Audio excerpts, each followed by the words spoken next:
Welcome to Meena's menu. Periyazhwar திருவடிகளே சரணம். நேற்று நாம் குழந்தை கண்ணனின் புருவங்களின் அழகினை பருவம் நிரம்பாமே பாரெல்லாம் உய்ய என்ற பாடலில் பெரியாழ்வார் எப்படி வர்ணித்து பாடினார் என்பதை பார்த்தோம். இன்று கண்ணனின் காதுகளின் அழகை எவ்வாறு வர்ணிக்கின்றார் என்பதை முதற்பத்து 2ஆம் திருமொழியில் 18வது பாசுரத்தில் பார்க்க இருக்கின்றோம்.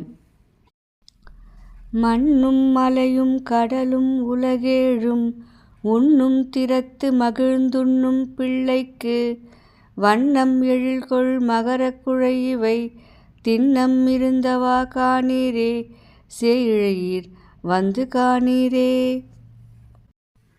என்று யசோதை கண்ணனின் காதுகளின் அழகை காண வருமாறு மற்ற பெண்களை அழைப்பதாக பெரியாழ்வார் பாடுகின்றார். இப்போது இப்பாடலின் பொருள் விளக்கத்தினை பார்க்கலாம். பிரளய காலத்தில் இந்த பூமியையும் பூமியில் அமைந்துள்ள மலைகளையும் கடல் மற்றும் 7 உலகங்களையும் விழுங்கி திருவயிற்றில் வைத்து காத்த எம்பெருமான் கண்ணனின் அழகிய காதுகளில் அணிந்துள்ள வண்ணம் கொண்ட மகர காதணிகளின் திண்மையை காணுங்கள்.